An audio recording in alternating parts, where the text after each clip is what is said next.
la inscripción gratuita con las anualidades al corriente para todos los miembros de nuestra sociedad para poder asistir al curso internacional. Obtener desde luego puntos para la recertificación del consejo, el evento gala de fin de año, que es la cena baile de nuestra sociedad, y diversos cursos de actualización. El ser parte de nuestra sociedad nos garantiza el poder asistir a este curso internacional, que es uno de los 2 o 3 eventos más importantes que organiza nuestra sociedad, y solamente este hecho pues vale la pena para considerar el formar parte de nuestra sociedad. Gracias. Muchas gracias, doctor Ramírez. Como siguiente punto de la orden del día, asuntos varios. ¿Alguien? Sí, doctor.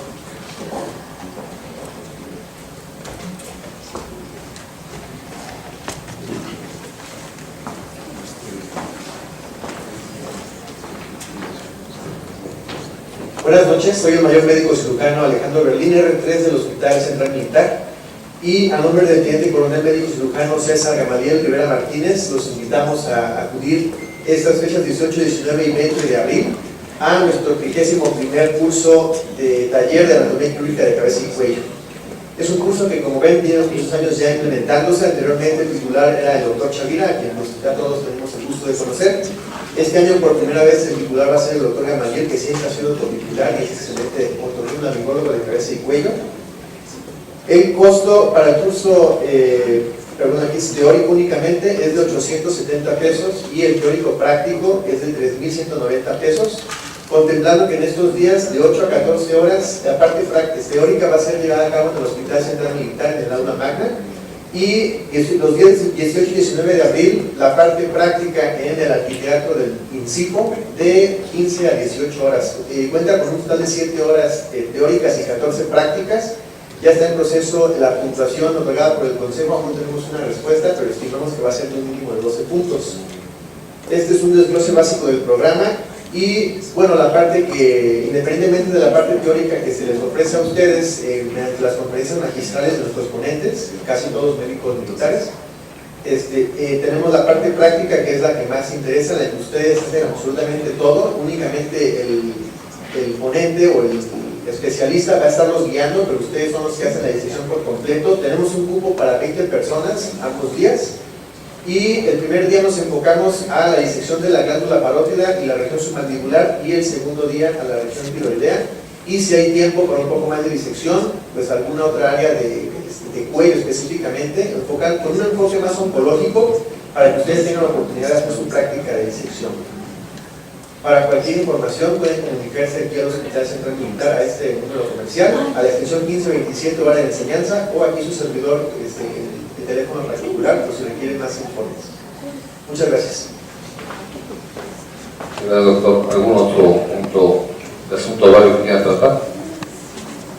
Bueno, nada más comentarles que esta es nuestra última sesión de la gestión 2017-2018 y queremos agradecerles a todos los miembros, socios que han acudido, así como los residentes que han acudido a cada una de las sesiones que hemos tenido, las cuales siempre han sido muy participativas.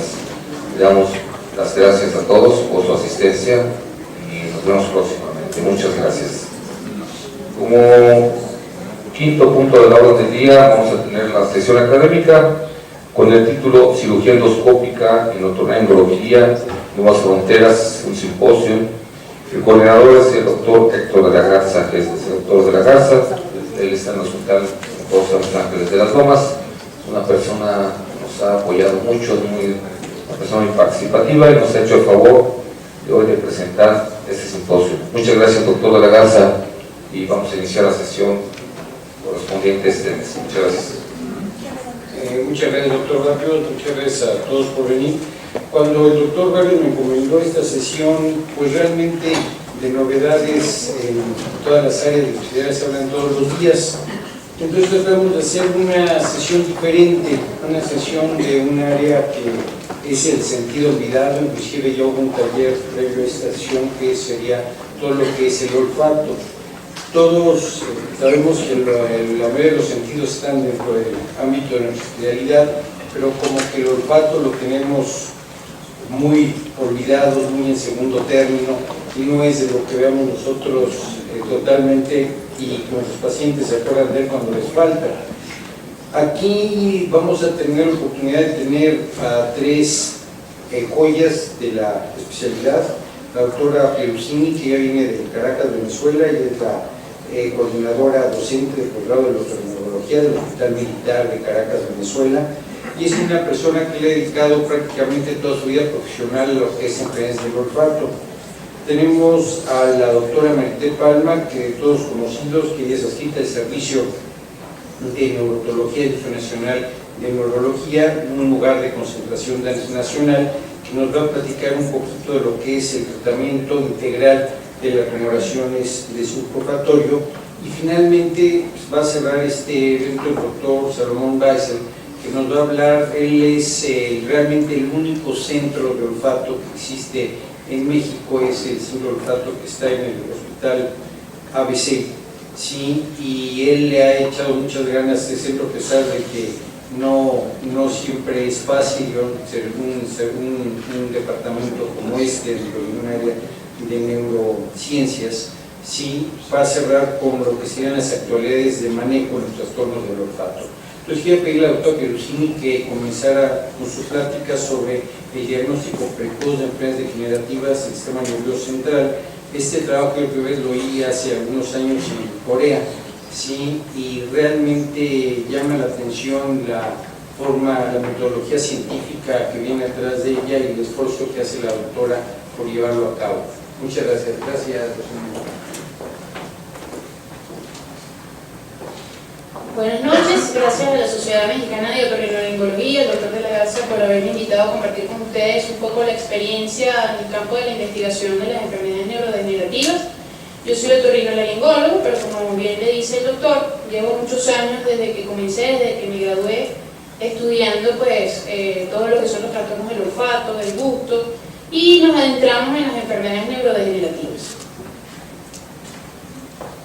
Ustedes se preguntarán, o el título de la conferencia es Visión del neurorrinólogo ante la sospecha de enfermedades neurodegenerativas y su relación con el olfato y el gusto. Le cambié el nombre de la conferencia, pero es que esto tiene un propósito.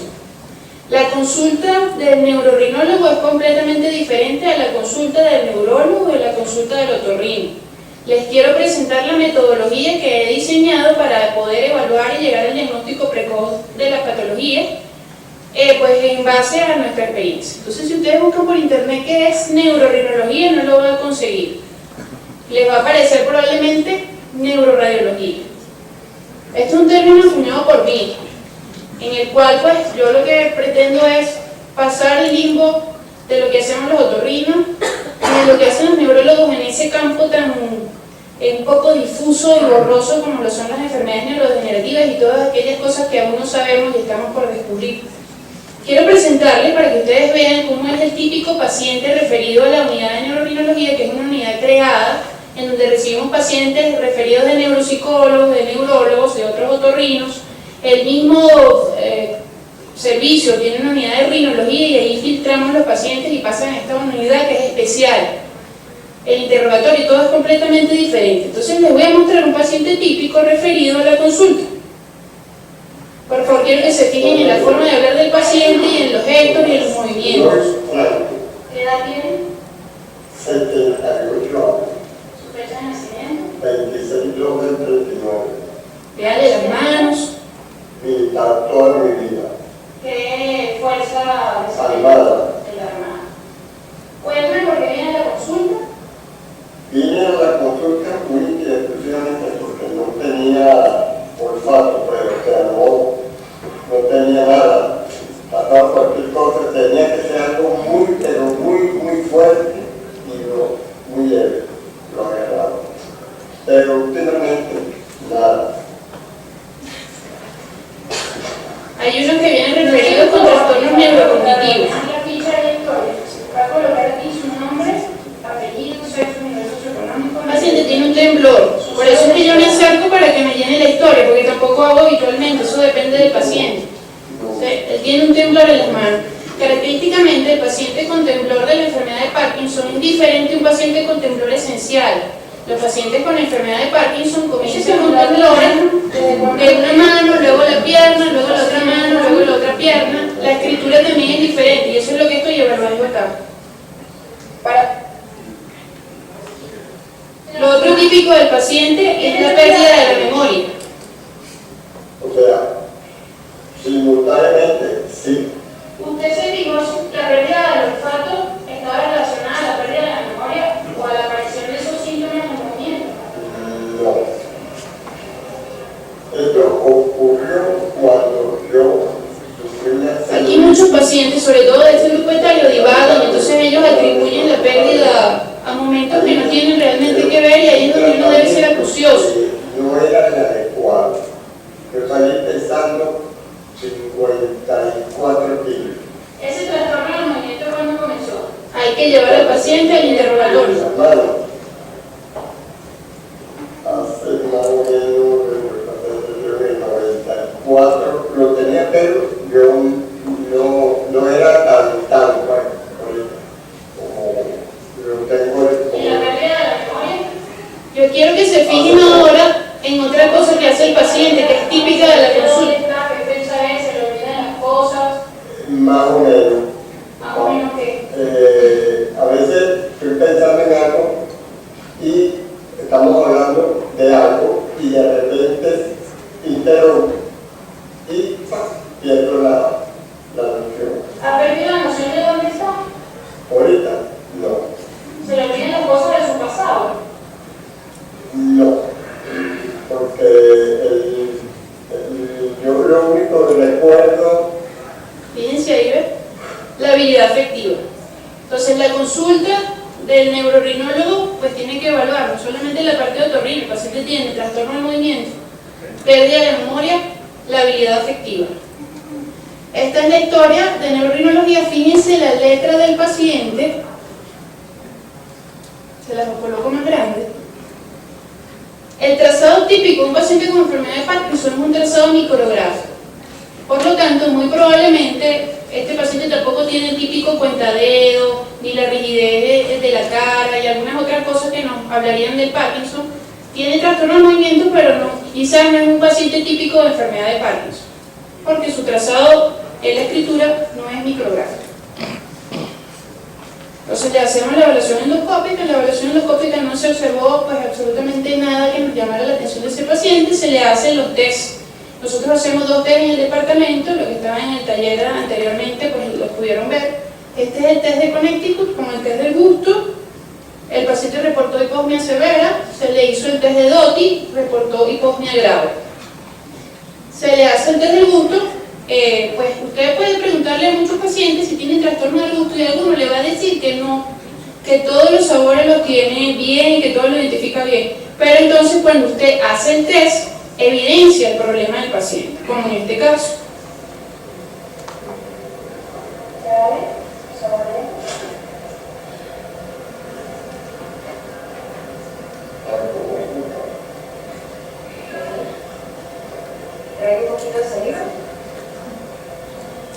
Los pacientes con Parkinson también tienen trastornos de la voz, todo eso hay que fijarse en el interrogatorio. Después que yo le hice la prueba de los 5 sabores, pues la conclusión es que el paciente no estaba normal. El paciente tenía hipogeusia y digeusia porque confundía los sabores. Entonces tampoco hay que fiarse de que el paciente le diga a usted que está normal. También en la consulta, pues evaluamos, le hacemos una prueba rápida de deterioro mental cognitivo. Ustedes pudieron ver en mi interrogatorio que yo hice un mini-mental rápidamente allí, pero entonces para ser más acucioso todavía, le hice un test de deterioro cognitivo de Montreal, pues y el resultado de este paciente fue 17/30, lo cual reporta un deterioro mental cognitivo. Se le piden los estudios de atención, la tomografía, la resonancia magnética funcional que nosotros solicitamos con volumetría hipocampal, con volumetría de la corteza entorrinal. Los cambios típicos a la edad pues pueden ver áreas de leucoencefalopatías, pueden ver cómo se compromete la corteza con áreas de leucoencefalopatías múltiples. que pueden estar asociadas o no. Eso no quiere decir que el paciente tenga pues el trastorno del olfato, ni tampoco lo explica por completo, pero está presente. Vean la corteza cerebral, cómo se contrae. Aquí buscamos la zona del bulbo olfatorio. Aquí encontramos la zona del hipocampo que se mide. Ustedes pueden ver que está ligeramente contraído. Él debería abarcar completamente donde se encuentra él, pero no, está contraído, pero ya lo vamos a medir. Esta es la resonancia funcional. La hacemos con olor agradable, con ciprés, y con olores desagradables. Puede ser con huevo podrido o con tela quemada. Entonces, él presenta unas áreas de activación cortical disminuidas con relación a un paciente normal. Igualmente, con olor a quemado, que es un olor desagradable, debería tener una mayor representación cortical. Está disminuida. Cuando hacemos las mediciones volumétricas, nos encontramos que el área del hipocampo y de la corteza entorrinal, sobre todo el área de la amígdala, su valor normal es 9.200 y 3.200 respectivamente, está por menos de la mitad, está disminuido. Eso ocurre también en el hipocampo derecho. Cuando medimos la corteza entorrinal, vean los valores, da por debajo de 0.6. Ya está descrito que una corteza entorrinal por debajo de 0.6, imagenológicamente nos habla de enfermedad de Alzheimer. Se midió el bulbo olfatorio del paciente, el bulbo olfatorio derecho, el bulbo olfatorio izquierdo. Fíjense el valor referencial, fíjense lo disminuido que estaba en este paciente. 0.06 de un lado, 0.01 del otro lado. La polipoproteína es un marcador que nosotros solicitamos a todos los pacientes que sospechamos pudieran tener el desarrollo de la enfermedad de Alzheimer. Esta es una polipoproteína relacionada con el metabolismo de colesterol o de grasa a nivel cerebral, y cuando tienes la isoforma 4, te habla de un riesgo incrementado 3 o 4 veces mayor que la población general de desarrollar Alzheimer. Este paciente tiene la isoforma 3-4. La evaluación neuropsicológica, porque trabajamos en conjunto, todo un equipo coordinado, reporta que el paciente tiene una demencia no especificada. Entonces, el paciente, resumiéndolo, tiene hiposmia, hipogeusia y digeusia. Después que decía que nada más tenía trastorno del gusto, también tiene trastorno del olfato. Tiene deterioro mental cognitivo, tiene apolipoproteína de 3/4, una demencia no especificada y cambios en la resonancia magnética. ¿Qué hacemos para corroborar el diagnóstico? Una biopsia mucoso-olfatoria. Entonces, tomamos la biopsia en el consultorio, en la cara medial del cornete medio. Está el doctor del laboratorio conmigo con los medios de cultivo allí y de transporte de la muestra. Entonces, esa biopsia se le hace un análisis histológico por inmunofluorescencia y por citometría. Esto que ustedes ven aquí es la placa de amiloide del paciente. Esto que ustedes ven aquí en rojo en inmunofluorescencia es el amiloide de la mucosa de ese paciente. Y por citometría, cuando hacemos el contagio celular, encontramos que tiene amiloide beta un 2% y proteína tau un 0.5%, que son los marcadores de las proteínas que están presentes y típicas de la enfermedad de Alzheimer. Si antes se hacía el diagnóstico, hacía una anatomía patológica de biopsias cerebrales de pacientes con enfermedad de Alzheimer, pues encontramos que hay acúmulo de ella en la mucosa nasal. Entonces, ¿cuál es el diagnóstico final de este paciente? Enfermedad de Alzheimer, rinopatía obstructiva, septodesviación, seno medio intratuminal. ¿Cuál es la conducta que tomamos nosotros? Neurología le coloca su tratamiento, con memantina y ribastigmina, por ahora, porque hay protocolos de tratamiento con otros medicamentos. Rehabilitación olfatoria y gimnasia cerebral. De la rehabilitación olfatoria hablamos en el taller que presentamos anteriormente. Rehabilitación cognitiva y control por la consulta de neurología. Entonces ya ustedes ven que son pacientes que nosotros podemos diagnosticar previamente y que podemos tratar y podemos ayudar al paciente a retrasar la evolución de la enfermedad. ¿Qué hacemos con los pacientes que lleguen a la consulta? ¿Cuál es nuestro protocolo de manejo? Si el paciente tiene un trastorno olfatorio, un trastorno de memoria, un trastorno de movimiento, se le hace el test del olfato y del gusto. Si no tiene ninguna patología, se deriva. Si la tiene, se hacen las 3 pruebas: endoscopia, tomografía y resonancia. Se determina la etiología, se toma la biopsia. Esto ya lo presenté en el taller. Depende de la causa, puede tener tratamiento médico quirúrgico. Y en este caso, que estamos hablando de degenerativas, le damos rehabilitación olfatoria para ayudar al paciente. Hay pacientes que me llegan referido con el diagnóstico de trastorno neurocognitivo de múltiples dominios, justamente para tratar de hacer el diagnóstico precoz de enfermedad de Alzheimer, porque como ustedes saben o comprenden, el deterioro mental cognitivo no quiere decir que el paciente va a desarrollar la enfermedad de Alzheimer, pues puede quedarse con deterioro mental cognitivo, solamente tener alteración de la memoria, o puede afectarse su comprensión, su actividad visoespacial, la capacidad de la escritura, aparte de la memoria. Entonces son pacientes que van a llegar con compromiso del lenguaje, trastornos de la personalidad, ya ustedes vieron que este paciente tenía la habilidad afectiva, trastornos del pensamiento, el juicio, aprendizaje y una serie de elementos que nosotros vamos a buscar en el diagnóstico precoz de la enfermedad de Alzheimer para ver si podemos ayudarlo o detener por lo menos la progresión. Las que manejamos actualmente, porque nosotros primero comenzamos con Alzheimer, pero llevamos por Alzheimer, Parkinson, enfermedad de cuerpos de Lewy, enfermedades por priones, traumatismo, etcétera, etcétera. Cada vez vamos más asociando los trastornos del olfato, trastornos del gusto con estas enfermedades. Sabemos que existe clínicamente una relación entre la pérdida del olfato antes, o mucho tiempo antes de desarrollar este tipo de enfermedades neurodegenerativas. Pero entonces, ¿cómo nosotros lo podemos diagnosticar? A través de la biopsia. Esto es para mostrarles simplemente que existe una relación entre el deterioro cognitivo, Alzheimer y trastornos olfatorios en sus diferentes grados. Esto para mostrarles también que existe una relación entre trastornos olfatorios y alteraciones, como pudieron ver en la resonancia del paciente, hay alteraciones en la volumetría. Y esto es la biopsia de mucosa olfatoria. Y quiero también que se fijen en lo siguiente. Nosotros tenemos aquí, en este protocolo, 3 grupos.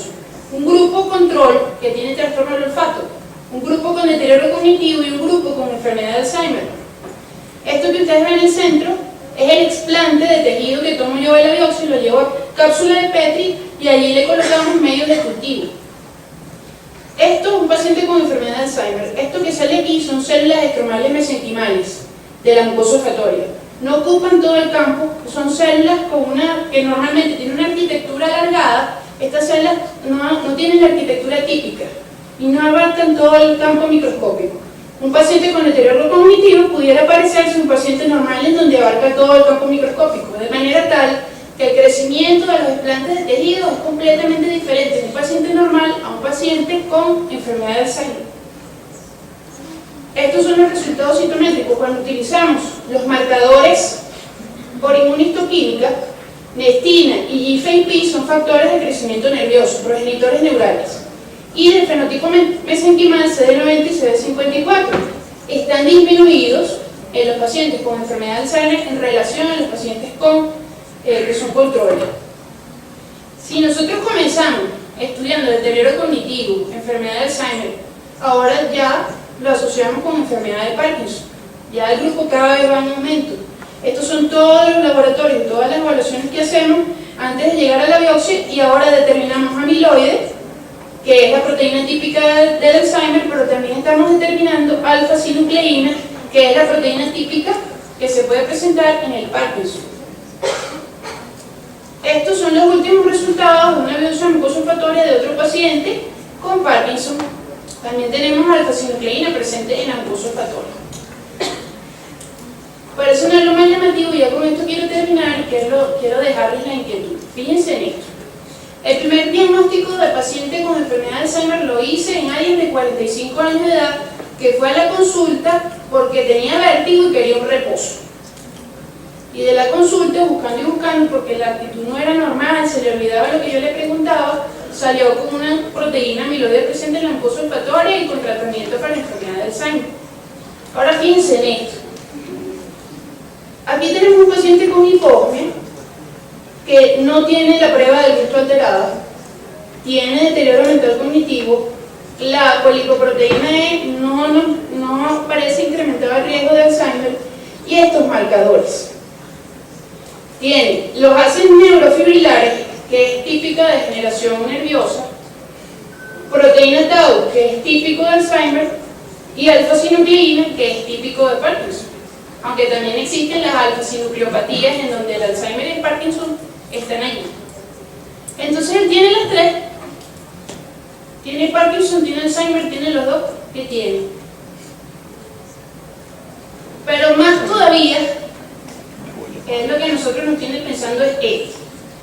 paciente joven, no tiene trastorno del olfato, no tiene trastorno del gusto, no tiene deterioro cognitivo, solamente tiene la isoforma de apolipoproteína 4 presente, pero tiene todos los marcadores presentes en la mucosa nasal. Tiene haces neurofibrilares, tiene proteína amiloide, tiene proteína tau y tiene alfa-sinucleínas. Y es un paciente joven. ¿Qué opina? ¿Tiene las dos? ¿Qué hacemos con él si no tiene síntomas? Ahí viene el dilema ético de decirle a alguien que tiene algo presente que pudiera no desarrollarlo, pero si lo desarrolla y yo no hago nada.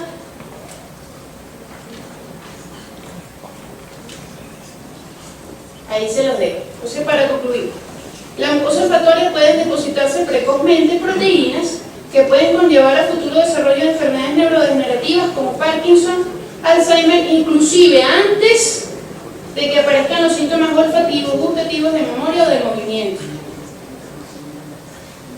El neurorrinólogo tiene una visión de integración clínica, científica y quirúrgica y debe conjugar los conocimientos del neurólogo y del otorrino para establecer el diagnóstico precoz de estas enfermedades y tratar de detener su progresión para poder ayudar al paciente.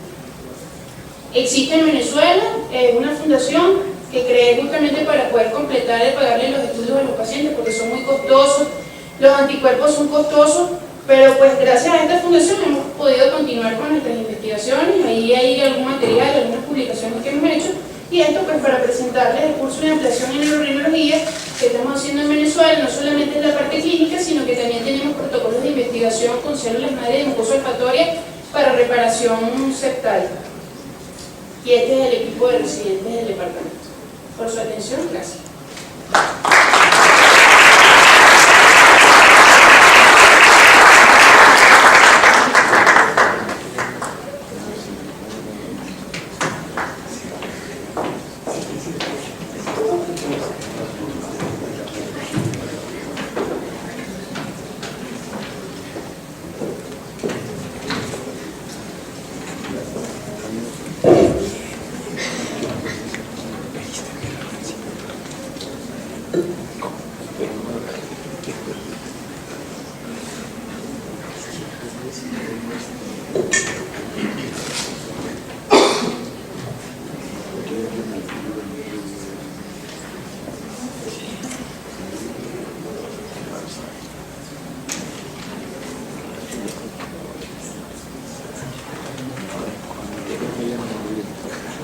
Buenas noches.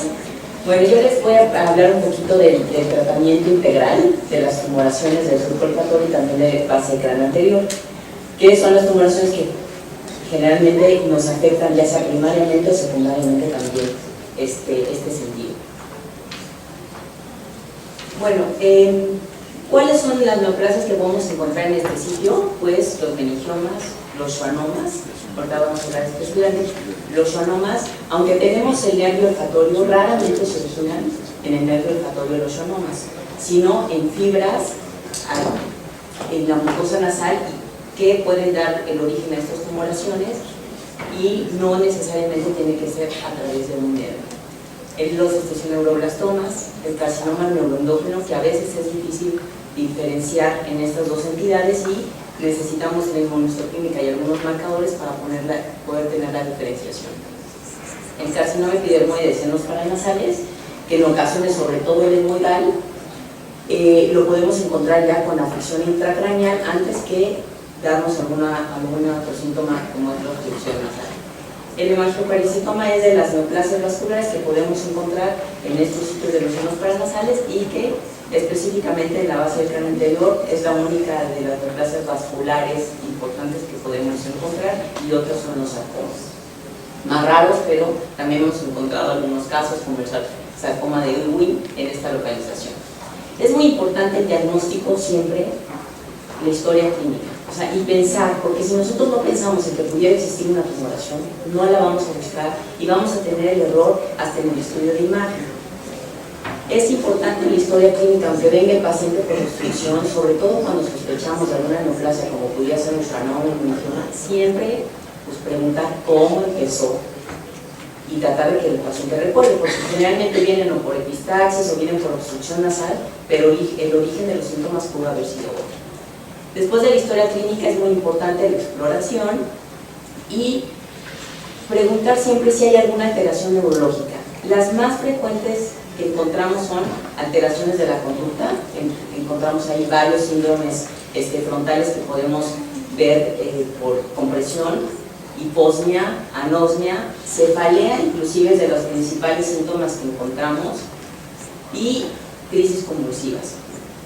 La exploración no solamente es importante la exploración con una endoscopia nasal, sino es importante también explorar, como lo mencionaba la doctora, la olfacción, algunos trastornos neurológicos. Tenemos que hacer una evaluación muy completa de los déficits que pudieran tener también de origen neurológico, y los estudios de imagen. Aquí principalmente la tomografía computada, la de senos paranasales, que a nosotros es muy útil para descartar también algunos procesos inflamatorios, la resonancia magnética, e inclusive la tomografía también es muy útil para saber cuándo es un paciente quirúrgico, saber nuestros límites anatómicos, que nos ayudan más que la resonancia magnética. Y el PET-CT es de mucha utilidad también para ver las características de algunos tumores, cómo captan diferentes radiotrazadores. También nos puede hablar del diagnóstico de algunas tumoraciones específicas, y también es muy importante para la extensión, hablando de estos pacientes oncológicos. Y la biopsia. Es prioritario tomar una biopsia cuando nosotros nos enfrentamos a este tumor, porque luego pensamos, híjole, ¿cómo le voy a tomar una biopsia? Sobre todo en un paciente particular, que nosotros estamos pensando el costo de meter un paciente a tomarle la biopsia, y luego entonces tendremos que programar la cirugía, o mejor ya estamos en la biopsia y le vamos quitando un poquito más hasta donde se deje. Esto no se vale en las neoplasias malignas. Nosotros tenemos que asegurar nuestro plan quirúrgico, entonces es muy importante tomar la biopsia y tampoco tenerle miedo a tomar una biopsia, que muchas se pueden tomar en el consultorio. Por eso es tan importante tener el estudio de imagen. Obviamente, si me llega un paciente y le veo una tumoración, y si no tengo el estudio de imagen y le tomo una biopsia, pues puede tener un sangrado terrible y tener una complicación importante. Pero si yo ya sé que no va a sangrar mucho, o que es un sangrado que va a ser considerable, pero atrás está lleno de tumor y con un buen taponamiento anterior, pues le puedo tomar una biopsia en el consultorio y adelantamos un paso. Esto ya es dependiendo también qué tumoración nos estemos enfrentando. En cuanto al tratamiento, bueno, la cirugía clásica para tumores, sobre todo tumoraciones malignas, era la cirugía abierta, pero ahora ya prácticamente la cirugía endoscópica ha ganado mucho terreno para el manejo de todas estas lesiones. Generalmente el criterio oncológico era una cirugía abierta, donde pueda quitar todo en bloque, que pueda tener márgenes libres. Ya prácticamente hoy en día se ha echado abajo un poquito estos pensamientos, porque ya hemos visto que la resección, aunque no se pueda hacer una resección en bloque, sino una resección con capa, mediante capas, con el uso de pinzas, con microdebridador, etc., nosotros podemos tener márgenes libres y ser una cirugía con menos movilidad. La disección de cuello también es uno de los procedimientos que son muy discutidos dependiendo de las neoplasias, porque también cuando un paciente no tiene afección al cuello, pues no está realmente contemplado que sea un factor que mejore el pronóstico el hacer una cirugía cuando no hay una afección local al cuello. Prácticamente no se recomienda de manera profiláctica la cirugía radical al cuello. Sin embargo, sí se recomienda en algunos tipos de lesiones dar radioterapia al cuello, a pesar de tener un cuello negativo. Y la radioterapia convencional, la quimioterapia y la radiocirugía también van a ser muy importantes para el tratamiento adyuvante en estos tumores. Pues prácticamente, aquí me gusta este artículo porque marca muy bien los aspectos importantes del manejo de las neoplasias de la base craneal. O sea, actualmente habla de la cirugía endoscópica y por qué ahora representa una de las elecciones para abordar estos tumores y ya no la cirugía abierta como antes se pensaba. El correcto diagnóstico. O sea, nosotros tenemos que saber realmente de a qué neoplasia nos estamos enfrentando, saber si necesitamos hacer unos estudios de inmunohistoquímica para estar seguros, biología molecular, para tener mejor estadificado la neoplasia. y la integración de las múltiples servicios cuando nos enfrentamos a esos tumores.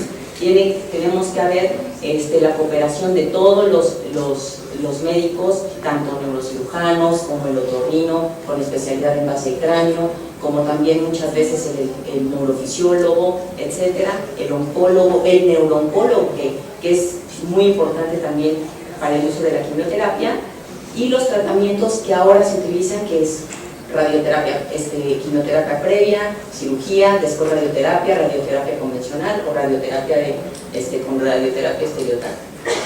Y la quimioterapia también ha tenido muchos cambios, porque antes pensábamos que, bueno, quimioterapia o es un tumor que responde a la quimioterapia y lo voy a tratar exclusivamente con quimioterapia, o ya después de que le quitamos el tumor lo vamos a tratar con quimioterapia.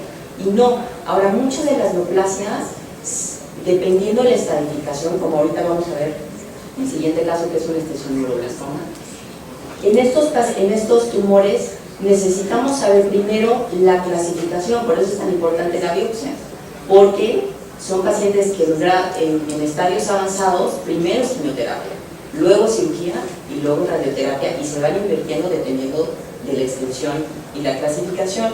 Por ejemplo, les voy a presentar este caso que involucra también el piso anterior, una paciente que secundariamente pues, se afectó la olfacción por la presencia de este tumor que vemos en el piso anterior. Es un tumor pequeño que no afecta de forma importante la base del cráneo, está confinado muy importante a la región etmoidal, pero vemos también pues, que todo prácticamente el epitelio olfatorio bilateral está afectado por la tumoración. Le hicimos una biopsia, ¿no? Ahorita les voy a enseñar otra imagen que vale la pena. Aquí vemos, aquí los cortes sagitales valorando la base del cráneo son muy importantes porque nos dan idea de la extensión hacia adelante para abordar y pensar en una cirugía por viento nasal o pensar en una cirugía transcraneal, y además vemos el contacto que hay directamente con el parénquima cerebral, con la meninge, con los senos paranasales, y nos orienta mucho sobre la extensión de la enfermedad. Entonces, en esta paciente vemos que no es un tumor con un involucro intracraneal muy importante. Sabemos que si tomamos biopsia pues vamos a tener tumor atrás, le tomamos una biopsia en el consultorio y sale un estetosoneuroblastoma con un Hyams 2. Aquí es muy importante tener el Hyams, porque el Hyams es la clasificación histológica que nos va a decir el grado de malignidad del tumor. Entonces sabemos que en un Hyams 1 y 2 son de bajo grado, van a tener mejor respuesta, y un 3 y 4 van a ser de peor pronóstico. No solamente interviene aquí en este paciente, por ejemplo, sabemos que es un tumor pequeño, pero me hubiera dado una clasificación Hyams 3 o 4, a pesar de ser un tumor accesible, la primera línea de tratamiento es quimioterapia, aunque veamos que el tumor está pequeño. Posterior a la quimioterapia es resección quirúrgica, la tercera es radioterapia cráneo total, y en caso de las residuas pensaríamos en una radiocirugía, una radioterapia estereotáctica o quimioterapia también posterior en caso de las recurrencias. Entonces, eso es lo que quería compartirles, porque es diferente y nosotros nos enfrentamos muchas veces hasta con el neurocirujano en que ven la tumoración y ya la quieren operar y le decimos no, hay que mandarlo con el neurooncólogo, hay que darle quimioterapia porque el pronóstico de este paciente va a ser completamente diferente si lo abordamos correctamente. Entonces, bueno, y prácticamente en este artículo también nos habla sobre el tratamiento endoscópico, que ya veíamos estas neoplasias, son neoplasias malignas, entonces ya pensábamos en abordajes externos. Actualmente el abordaje endoscópico resulta tener prácticamente el mismo grado de efectividad con una morbilidad mucho menor. Este es otro estudio que habla de esto en los grandes centros de muchos pacientes comparados con la cirugía endoscópica con excelentes resultados. Les voy a presentar aquí un video, el video de esta paciente, cómo se abordó por vía endoscópica. Es una cirugía pues, muy bonita porque anatómicamente y la tomografía es muy importante. Vamos a abordar los diferentes niveles, vamos siempre tratando, después de que quitamos el tumor en las fosas nasales, vamos a identificar siempre nuestras estructuras, vamos a ir identificando el seno maxilar, el esfenoides, y a partir del esfenoides irnos hacia arriba. Es mucho más fácil irnos siempre a través del esfenoides a la vía transcribiforme que inmediatamente irnos a la porción anterior donde tenemos las estructuras vasculares de riesgo. Entonces, una vez que quitamos el tumor de la fosa nasal, aquí estoy yendo al esfenoides, estamos quitando el tumor, identificando realmente todas las paredes óseas.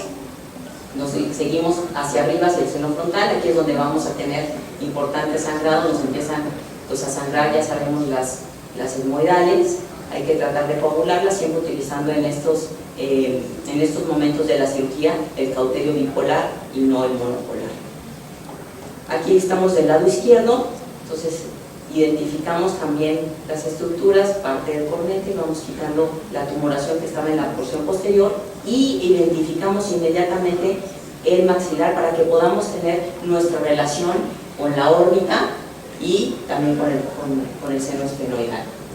Posteriormente nos vamos más hacia arriba y entonces vamos, ya tenemos estos planos cubiertos, libres de enfermedad, nos vamos a la región transcribiforme. Aquí estamos fresando la crista galli. Aquí a veces es el tratamiento, iniciamos nosotros, el neurocirujano después entra, prácticamente aquí ya es campo del neurocirujano, cuando ya le dejamos la dura expuesta. Y fíjense bien, aquí es muy importante, aquí tenemos el sangrado del etmoidal, tratar de coagularlo lo más medial, y esto es nuestro importante dejarle al neurocirujano, la dura completamente expuesta para que podamos tener márgenes libres, y aquí sí se manda a patología en bloque la parte de la dura para tener márgenes libres de dura sana. Pero bueno, hasta macroscópicamente que es muy importante que lo podamos identificar. Se abre la dura y se quita la porción, prácticamente el tumor que era pequeño. Ahora, ¿qué tenemos que hacer? Pues la reconstrucción, y dependiendo, cuando tenemos un lado sano podemos utilizar parte del colgajo en la porción inferior que no está infiltrado, o inclusive algunos otros colgajos de pericráneo. En esta, que era una lesión no tan grande, pudimos salvar una parte del lado izquierdo que no estaba afectada, colocamos Duragen, colocamos fascia, colocamos hueso y posteriormente el colgajo. Porque a veces también está discutido, si está sano, utilizamos el colgajo o no. Les voy a enseñar las imágenes posoperatorias, prácticamente esto es una fotografía del abordaje, y estas son las imágenes posquirúrgicas a 5 años. Aquí vemos nuestro colgajo, cómo está más gordito en la parte del esfenoides, y vemos completamente cubierto todo el piso anterior. Y en la corte axial pues vemos también ausencia de enfermedad. Aquí les presento otras imágenes donde no encontramos recibida esta paciente cómo fue tratada después de la cirugía. Se le dio radioterapia convencional a cráneo total y ha estado con seguimiento y no ha requerido ningún otro tipo, pero sobre todo por la clasificación. Aquí tenemos el pre y el post a 5 años con excelentes resultados. No todos son así, desgraciadamente. Y el abordaje endoscópico son lesiones pequeñitas, pero también nos da la oportunidad de quitar lesiones grandes, donde vemos aquí los lóbulos frontales expuestos y las imágenes postquirúrgicas, ¿no?, del abordaje. El tratamiento adyuvante, la radioterapia convencional, esto es lo que les mencionaba en las recidivas, y esto es muy importante, saber cuándo utilizar la quimioterapia, antes, después, etc. La cirugía de salvamento, prácticamente en este metaanálisis recomiendan cuando un paciente tiene recidiva, entonces pensamos en la cirugía de salvamento o la radioterapia. Prácticamente eso es el tratamiento que se utiliza, y también la radioterapia estereotáctica fraccionada, ¿no?, para darle mayor radiación con menos morbilidad. En cuanto a quimioterapia, ¿qué estamos utilizando? Nosotros estamos utilizando en conjunto con el neurooncólogo el protocolo Harvard, que da cisplatino. Pues aquí también es importante el control con otorrinos de ver la audición, ver el equilibrio, sobre todo el equilibrio es que se afecta más con el cisplatino. El etopósido, que es 125 miligramos por metro cuadrado, y cómo se repite este tratamiento cada 3 semanas, se les da el tratamiento y alrededor se va valorando también con la respuesta del paciente, con estudios de imagen de 4 a 6 ciclos. Les presento un caso, este es un neuroblastoma que tratamos, recidivó, otra vez cirugía, ya recibió apoyo, etcétera, y lleva así 6 años la paciente, un Hyams 3, y ahorita es como se presentaba. Ya no podíamos darle radioterapia porque ya le habíamos radioterapia convencional, y el tumor creció porque no pudimos abordar en la última cirugía la parte que estaba en el seno cavernoso. Aquí también es importante a veces, bueno, tiene ya afectada, está en el seno cavernoso, tiene un síndrome de Enden-Versity hereditario, pues hay que quitarle el ojo. No se puede tampoco ser tan radical en estos pacientes, porque esta paciente ve normal. Entonces, yo a pesar de tener el tumor metido en todo el vértice, no le puedo quitar el ojo si la paciente está viendo bien. ¿Qué opción tengo? Entonces, la otra opción es darle quimioterapia, y entonces esta paciente, a su tercer ciclo, vean la respuesta que ha tenido con la pura quimioterapia. Entonces, eso les quería contar. Otra de las tumoraciones, ya hablando de la lista, les voy a presentar, por ejemplo, este paciente con un frenoma nasal. Este paciente también tenía historia de hiposmia, después perdió completamente el olfato, pero llega porque no puede respirar y porque entonces ya empezó a tener alteraciones físicas por el desplazamiento ocular. Vean la resonancia magnética del tumor en esta magnitud. Podríamos entrar por abajo, la extensión es muy grande, entonces esto decidimos, ahorita les voy a enseñar, hacer un abordaje combinado. Estas son las imágenes, vean el gran tamaño del paciente, y el paciente prácticamente los síntomas que tenía era anosmia, obstrucción nasal y cefalea. Viendo 20/20, no tenía ninguna alteración también en la órbita porque solamente estaba desplazado el globo ocular. Este es un coronal, entonces vean la extensión, y como les decía, muy importante valorar para el abordaje el corte sagital, donde aquí pues observamos va a ser muy difícil quitar, sobre todo si es una tumoración que sangra, quitarla completamente por abajo de una resección completa y siendo un tumor benigno. Entonces decidimos abordarlo por un abordaje. Vean aquí el componente que tiene intracraneal, pero también mucho en la fosa nasal. Entonces decidimos abordarlo por un abordaje combinado. Se le hizo un abordaje bicoronal, aquí prácticamente se hizo la craneectomía, aquí está el cerebro expuesto, y esto amarillito que se ve es el schwannoma. Les voy a enseñar la parte endoscópica.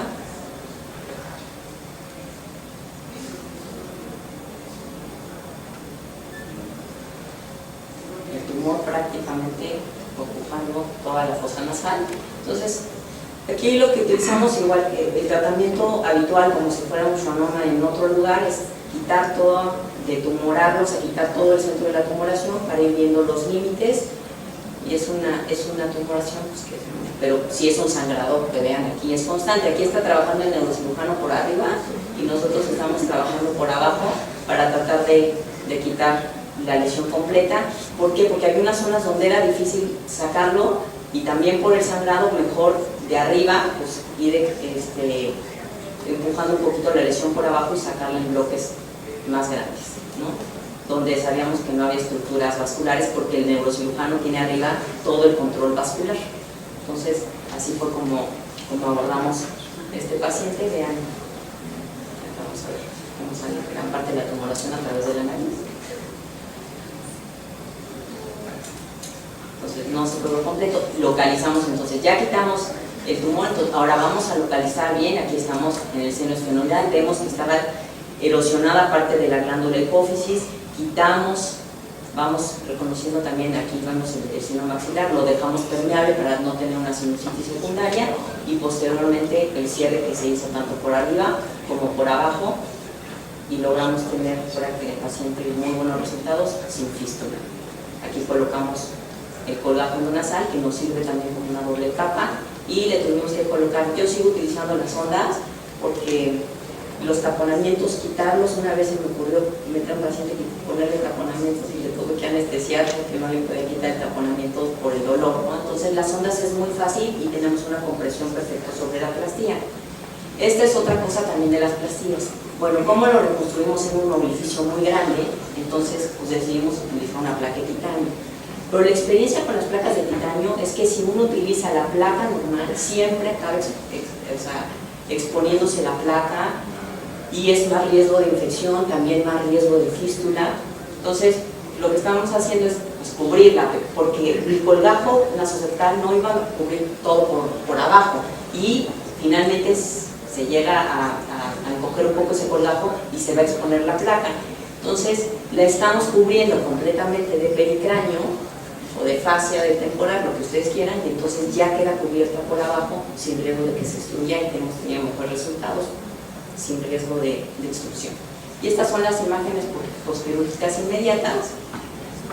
Vean aquí pues, la ausencia ya de la tumoración. Vemos cómo inclusive el paciente en el posquirúrgico prácticamente inmediato empezó a mejorar el ojo. Vean cómo ya se está situando, y estos fueron al día siguiente de la cirugía. Esta es completamente sin lesión, y esta es la posquirúrgica, ¿no? Vean la previa y vean la posquirúrgica con excelentes resultados. Son pacientes que no requieren terapia intensiva, prácticamente de ahí sale una recuperación, y a veces una terapia intermedia para control, para ver que no tengan un edema importante cerebral, pero pues están en su piso, y realmente los detenemos a veces por el cuidado de la fístula. Y bueno, finalmente les voy a presentar algunas imágenes también de estos pacientes con meningioma del surco olfatorio. Aquí vemos, es importante pedir siempre el contraste, porque a veces aquí es muy evidente la lesión que tenemos en el surco olfatorio, que se trata de un meningioma, pero siempre pues, nos ayuda muchísimo más el medio de contraste para poder identificar.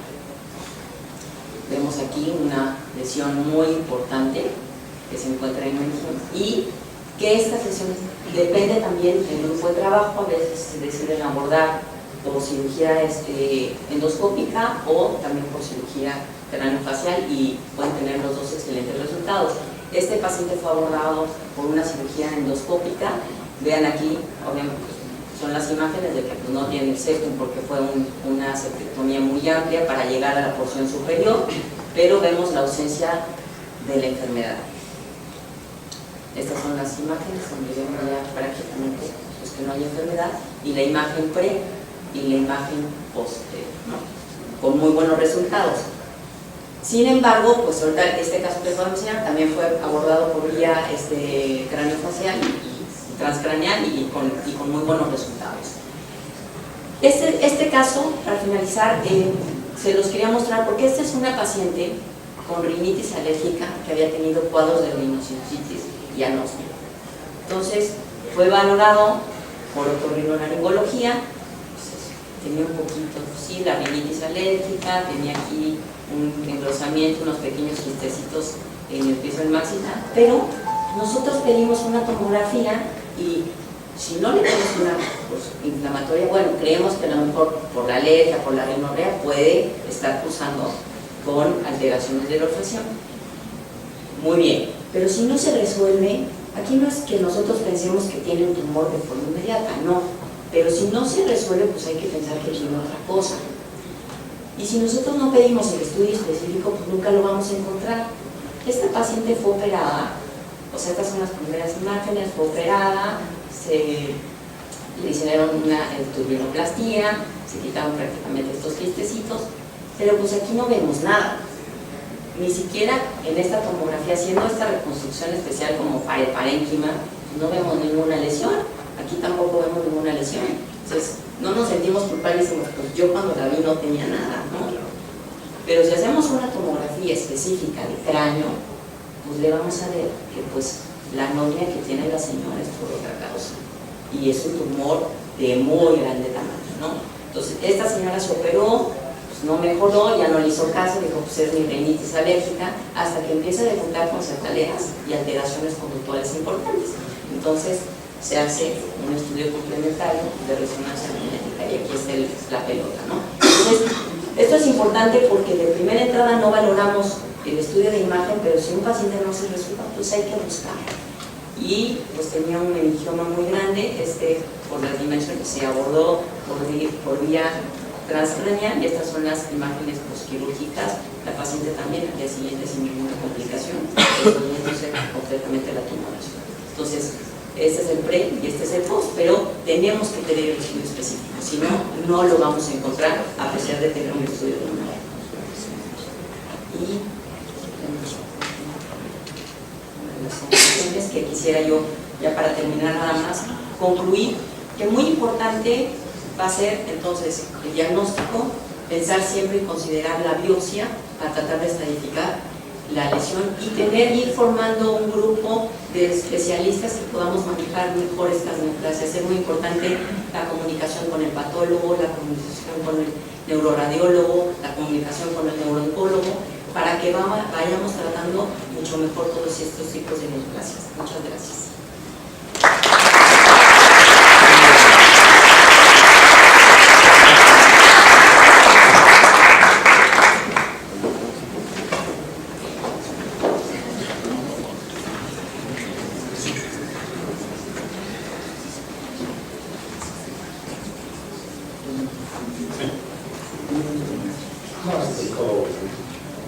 Gracias por la invitación.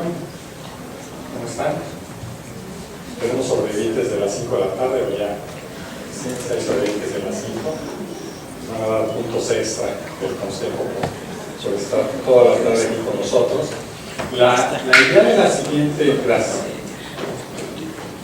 Plática es hablar de tratamiento para los problemas de gusto y olfato, del olfato. Hoy toda la tarde estuvimos platicando en Isocracia del olfato. Le agradezco al doctor de la Garza por traer esos temas a la Sociedad Mexicana de Otorrino. Y creo que el primer mensaje es lo que hemos recalcado toda la tarde. La idea de que los humanos tenemos un mal olfato es un mito del siglo XIX. Hoy en día, 2018, tenemos evidencia clara de que los humanos tenemos buen olfato. Tenemos prácticamente el mismo número de neuronas, nuestro bulbo olfatorio es bastante grande, tenemos excelentes capacidades para detectar, para identificar, somos capaces de seguir rastros, así como los perros, y realmente pues nuestros sentidos, nuestros estados conductuales y afectivos están influenciados por el olfato. Entonces vamos a quitarnos la idea de que tenemos mal olfato. La idea del tratamiento, de cómo vamos a abordar esta plática, bueno, tratamiento farmacológico, no farmacológico y tratamiento quirúrgico. Desgraciadamente no hay un medicamento hoy en día diseñado para mejorar el olfato, a pesar de que hay un gran interés por investigadores, por la industria farmacéutica. Trabajamos con la doctora Rosalinda para intentar mejorar el olfato. Todavía no estamos ahí, pero vamos a hablar de lo que hay. ¿Cómo vamos a abordar estos tres puntos? Bueno, hay medicamentos que no están aprobados y que se ha demostrado que no funcionan. ¿Sí? Hay medicamentos que tienen cierta evidencia. Quisiéramos que todos estuvieran en nivel 1, ¿no? Pero hay medicamentos que tienen cierta evidencia, pueden funcionar en algunos casos. Y hay otros tratamientos que están comprobados y aprobados. Entonces la idea de esta plática es ir viendo todas estas opciones para que ustedes se lleven en la mente cuáles ya están comprobados, cuáles no están aprobados y cuál es cierto nivel, para que lo apliquen en su práctica clínica. Y tenemos algunos productos o algunas ideas de lo que podría venir. Entonces esos son los 4 puntos que vamos a ver. La gran mayoría, el 90% de las consultas terminan en una prescripción de medicamentos, ya sea paracetamol, pero el paciente si va a consulta tiene que salir con una receta. 90% de las veces con una prescripción. Entonces lo que más se utiliza son los medicamentos, el tratamiento farmacológico. Y cuando pensamos en alteraciones del olfato, del gusto, lo primero que nos viene a la mente es sí. Quién sabe de dónde, pero si preguntan en el examen del consejo, ustedes contesten sí. Nos dijeron que el zinc y el zinc lo usamos. La realidad es que estudios doble ciego controlados por placebo nos dicen que el zinc no funciona para mejorar el olfato. ¿Sí? Entonces puede funcionar para su examen, pero no va a funcionar para su paciente. Bueno, si no es el zinc, las vitaminas, ¿no? Oiga, doctor, ¿no será que a mi mamá le faltan vitaminas? Pues le recetamos vitaminas. Bueno, estudios doble ciego controlados por placebo, vitamina A. Desgraciadamente tampoco hay evidencia suficiente de evidencia de que la vitamina A funciona. Un medicamento que tuvieron gran auge son los inhibidores de la fosfodiesterasa. Esos medicamentos que hacen, bueno, inhiben la degradación de AMP cíclico intracelular abre los canales, ¿sí? Y lo cual mejoraría el olfato. Dos estudios, 2009, el primer estudio son pacientes que usaban pentoxifilina por patología otológica y reportaban mejoría del olfato. Entonces ahí empezó ese, pero realmente al ser más estricto el estudio no funcionó. El estudio de Dr. Henking de Estados Unidos, sí, específicamente para pacientes con pérdida del olfato, pero es un estudio no muy claro, se subieron las dosis y las conclusiones no son lo suficientemente sólidas para mandar. Bueno, ¿qué pasa si usamos pentoxifilina tópica? Bueno, en ratones se intentó y con cierta respuesta. ¿Cuál es el inhibidor de la fosfodiesterasa que más se vende a nivel mundial? El sildenafil. Pues bueno, ¿qué tal si le damos a los pacientes sildenafil para ver el olfato? Bueno, en este estudio en Alemania tomaron placebo y 50 miligramos de sildenafil para los pacientes. Y como pueden ver, realmente, perdón, es antes y después se evalúa el olfato, antes y después de los 50 miligramos de sildenafil, y realmente no funciona. Bueno, ¿qué pasa si subimos la dosis? Bueno, en este otro estudio tomaron 100 miligramos y placebo. ¿Y qué fue lo que pasó con los pacientes? Al contrario, perdieron el olfato. ¿Por qué? Bueno, me han dicho que los pacientes que toman sildenafil tienen obstrucción nasal. Entonces, los pacientes que tienen obstrucción nasal pierden el olfato, ¿sí? Me han dicho que eso les pasa. Cafeína. Bueno, la cafeína también puede funcionar bloqueando estos receptores de adenosina y como inhibidor de la fosfodiesterasa. Entonces, en este estudio tomaron un grupo que tomó una taza de café y otro grupo una taza de café expreso pero descafeinado, y les midieron el olfato antes y después. ¿Cuál fue el resultado? Sin cambios. Sin sueño, pero sin cambios, ¿sí? El grupo de Julia Ben, que el doctor de la Garza trajo a México hace unos años al Congreso, ella hablaban de vitamina B. Entonces, tiene un estudio muy interesante. La realidad es que en México no hay tanta cultura, pero la medicina tradicional, la herbolaria, la homeopatía, tiene un gran número de pacientes que lo toman. A veces no nos lo dicen, pero es una gran realidad en nuestra población. Muchos pacientes la toman. Bueno, ¿qué pasa con la acupuntura?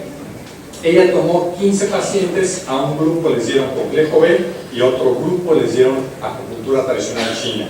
Y de los 15 pacientes con acupuntura, tuvo un grupo que mejoraron, ¿sí? 8 pacientes mejoró a diferencia de la vitamina B. Entonces es uno de esos estudios que posiblemente hay algo de evidencia, ¿sí? La acupuntura tradicional podría tener. Ahora, nos platicaba la doctora Rosalía todo esto de la fisiología. ¿Alguna vez se han preguntado por qué se adapta su olfato?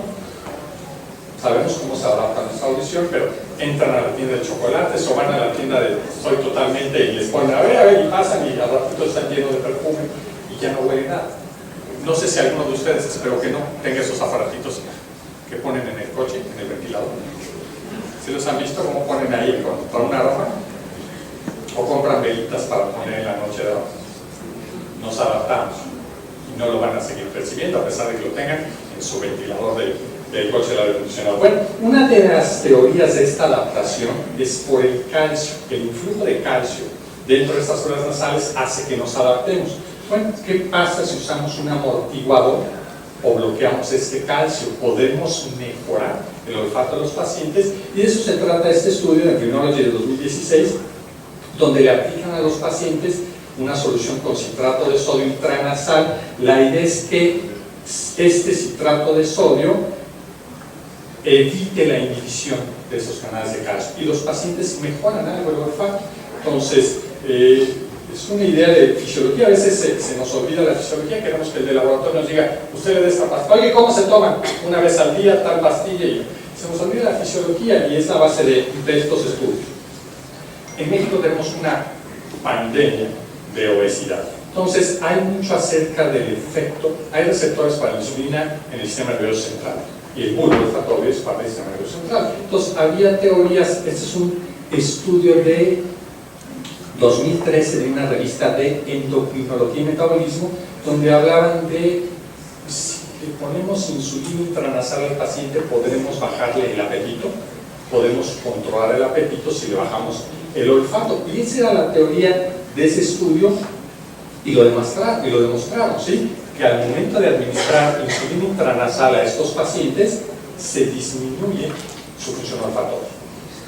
Así se quedó. La idea de este estudio, otra vez, el objetivo ¿cuál era?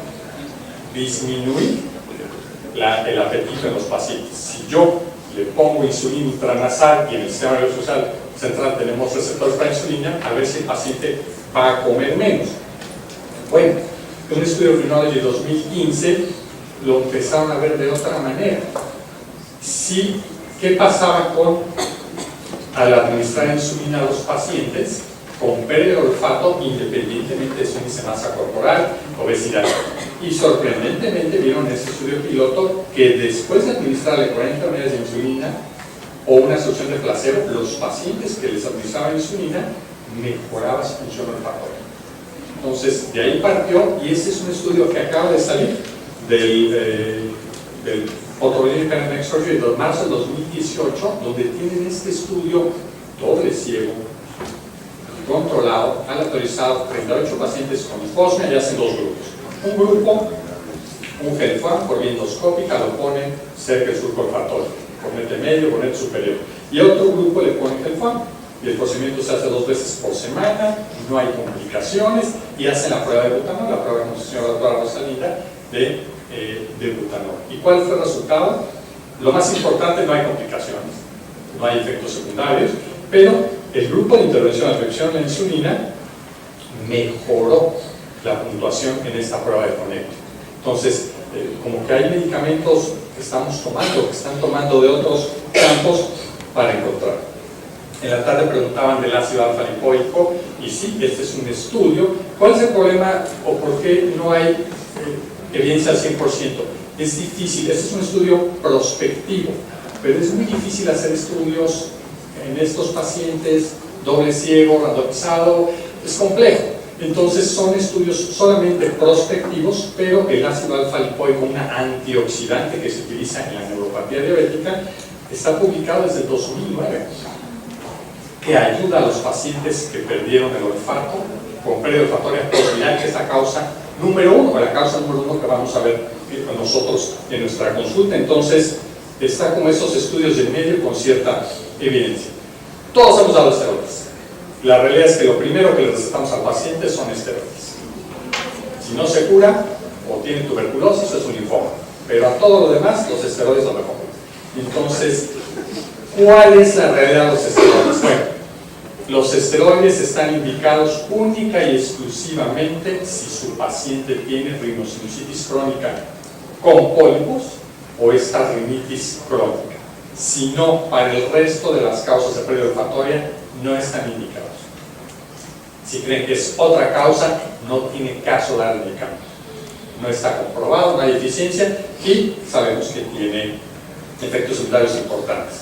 Bueno, y si juntamos las vitaminas con los esteroides, este estudio de esteroides y zinc, posiblemente un papel en la regeneración neuronal. Llama la atención que el grupo con zinc y prednisona mejora, el grupo con zinc mejora un poco y el grupo con pura prednisona no mejora, pero es a favor de esteroides más zinc. Esteroides más vitamina B, posiblemente, pero son pacientes con esteroide tópico, esteroide sistémico, no hay tanta mejoría. Ginkgo biloba, ¿quién receta ginkgo biloba? Todo el mundo receta ginkgo biloba. La realidad es que la adición de esteroides tópicos sistémicos más ginkgo biloba no mejora todo. Posiblemente tenga una epistaxis el paciente o sed de sangre, pero no va a mejorar el olfato. Tratamiento no farmacológico, Rosalinda lo explicó en la tarde con esa charla.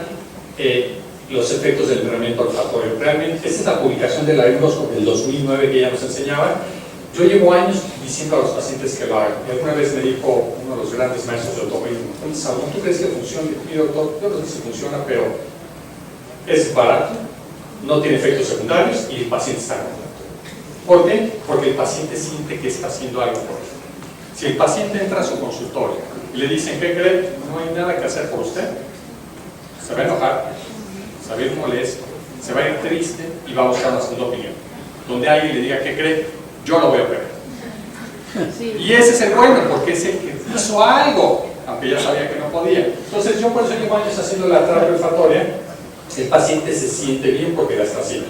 Hoy en día, como estudios que nos enseñó Rosalita, pues bueno, esta es una publicación 2017 donde nos dicen ya se demostraron esos cambios en el sistema nervioso central después de la terapia. Rosalita nos enseñó sus cultivos cómo crecieron las sinapsis y aquí por resonancia magnética se ve que el paciente está mejorando. Entonces, sí funciona y yo creo que es lo mejor que hay que hacer por los pacientes.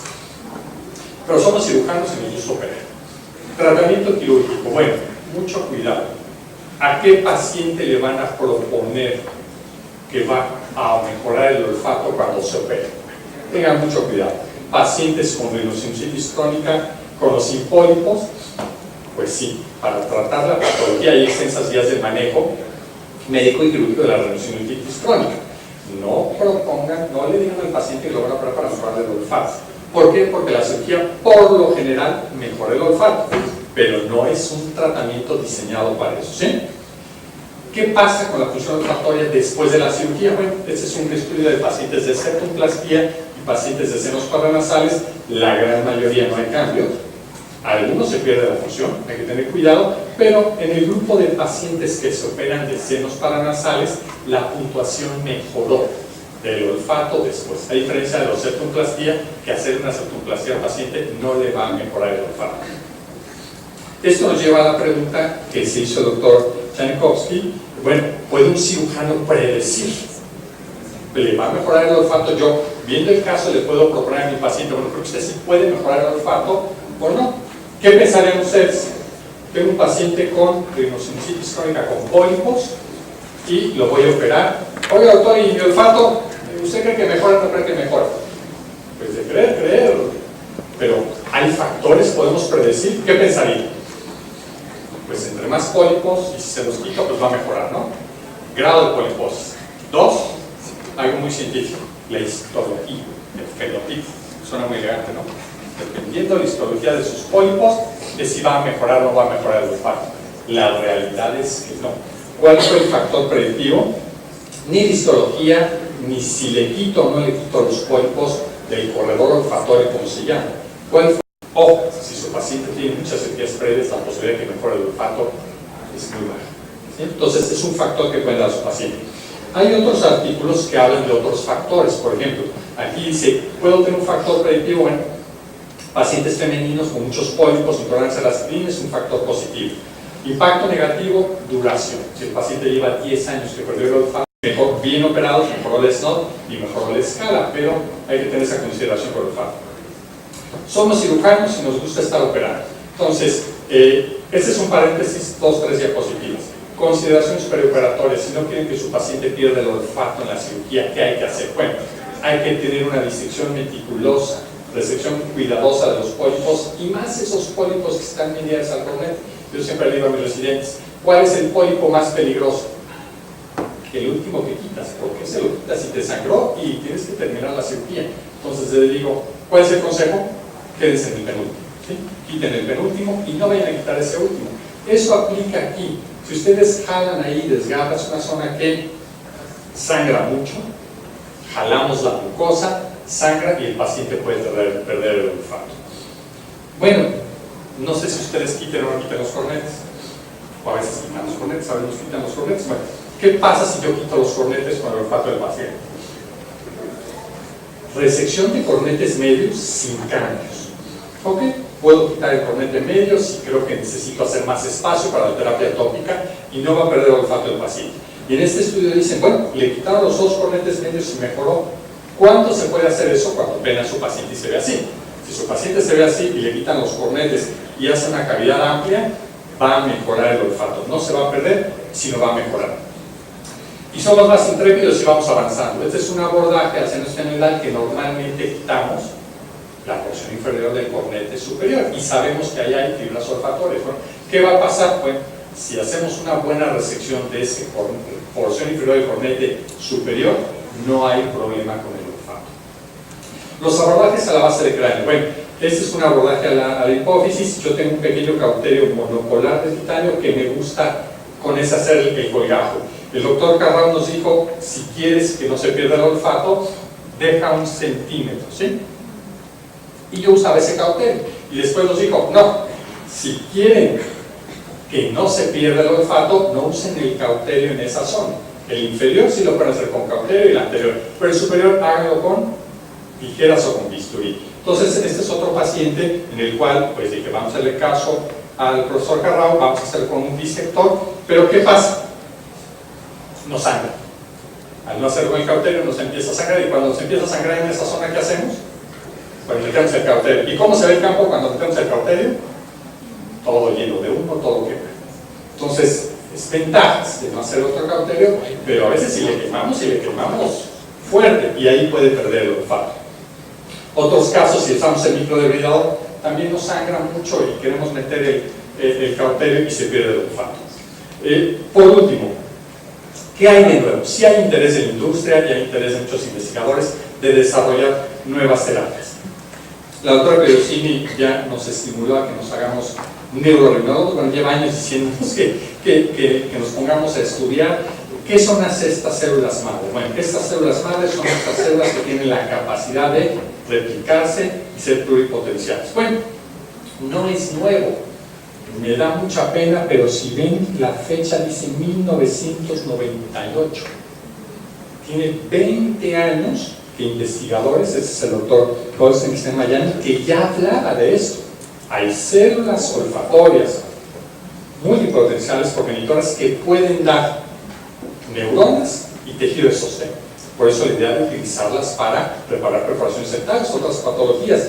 1998 también ya se hablaba de esta posibilidad de trasplantar células del epitelio olfatorio para mejorar el olfato. Desgraciadamente, ¿qué ha pasado en estos 20 años? No mucho, ¿sí? Se ha intentado, se intentaron ratas. ¿Cuál es la idea? Bueno, aquí tenemos estas microfotografías. La idea es que una zona en el epitelio olfatorio se tiene que conectar con una zona en el bulbo olfatorio. Y no está pasando, ¿sí? Esto se llama un protoma. Estas células tienen ya la ubicación específica a la cual deben de migrar. Y esto pasa normalmente todos los días con nosotros, ¿sí? El problema es cuando se altera. Cuando se altera, perdemos el olfato. Entonces, esta es una de las teorías del Dr. Holbrook de Harvard de por qué no han funcionado estos trasplantes, ¿sí? A pesar de que desde el 98 está la idea. Bueno, este mapa, este target al cual tiene que llegar la célula que yo pongo, está alterado. Esa es la causa de por qué los pacientes pierden el olfato después de una infección, después de un catarro, y el resto tenemos gripa, y cuando se nos quita la gripa, regresa el olfato. Ahora imagínense el paciente, igual que la gripa que hemos tenido, que no le regresa. Bueno, eso es lo que le está pasando. Y también eso es lo que ha pasado, ha hecho, que no funcionen estos trasplantes, a pesar de que desde el 98 están aquí. El doctor Holbrook, el doctor Cohen, el doctor Holbrook que estuvo con nosotros en octubre aquí en México, pues bueno, ¿y ahora qué hacemos? Si esos trasplantes no funcionan, bueno, la ventaja, y también tomándolo de la tarde lo que platicamos de audiología y de ortoneuro, que nos es muy común, pues los implantes cocleares son una realidad en todo el mundo. El vestibular está por enseñarse, pero hay mucha experiencia en implantes cocleares. En vez de trasplantarle el oído al paciente o ponerse las madres, ¿qué hicimos? Una estimulación eléctrica. Y así es como escuchamos pacientes con implante coclear. Entonces, él tiene un protocolo, es un estudio piloto apenas, en el cual están estimulando el bulbo olfatorio con un electrodo. Y el paciente refiere que percibe un olor. Entonces, esa es la inhibición de las posibilidades a futuro de tratamiento. Hay algunos que ya están probados que no funcionan. La cortisona no se la manden a su paciente a menos que tenga la rhinosinusitis crónica, si no, no tiene caso. Hay medicamentos que hay evidencia sólida que funcionan. La terapia de rehabilitación también, evidencia sólida y clara que funciona. Y las dos posibilidades a futuro, bueno, la estimulación eléctrica, posiblemente encontrar un medicamento que mejore la fisiología, que bloquee o que abra los canales, y el trasplante que esperemos que se pueda hacer en algunos años. Les agradezco su atención. Muchas gracias.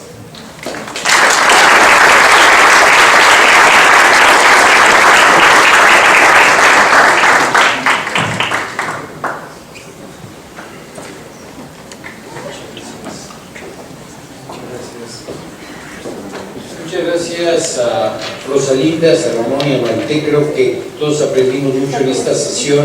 No sé si exista alguna pregunta para los ponentes.